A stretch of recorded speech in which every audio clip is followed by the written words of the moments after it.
खिड़किया माई खीर बनवली खैले बड़ बड़ ज्ञानी खिड़किया माई खीर बनवली खैले बड़ बड़ ज्ञानी हरे ब्यास का है पुरनका में आवत रहते नौका में आवे डीजे में। अरे तो लो ना हो सुन लो माई के भजन डीजे में। बोला बोला खिड़किया माई की जय। Music by Arnav Prakash.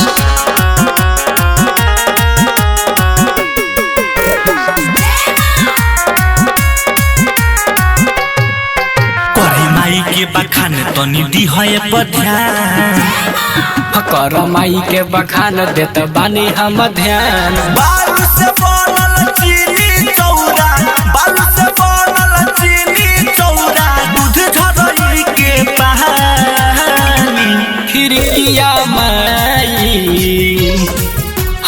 माई खिड़किया माई खीर बनवली खैले बड़ बड़ ज्ञानी खिड़किया माई खीर बनवली खैले बड़ बड़ ज्ञानी।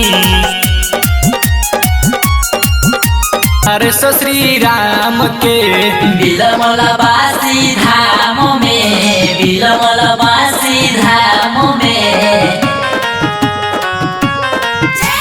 सेवा भाव से माई खिड़किया कहली सबके विश्राम के वक्त रहे हो शाम के सगर बरतिया रहिए खइहे सगर बरतिया रहिए खइहे लिहली चिदवा खानी खिड़किया माई माई घर घर चर्चा होला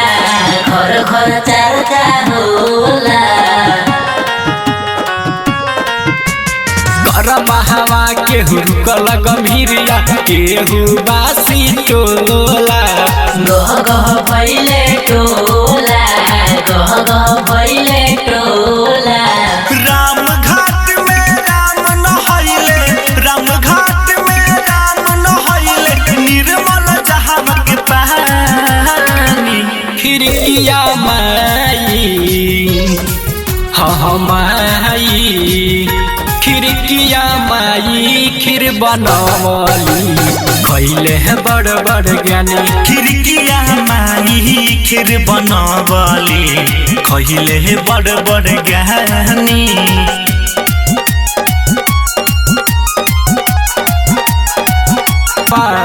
बगी रहल बगावा फूल समसेवा खोतावा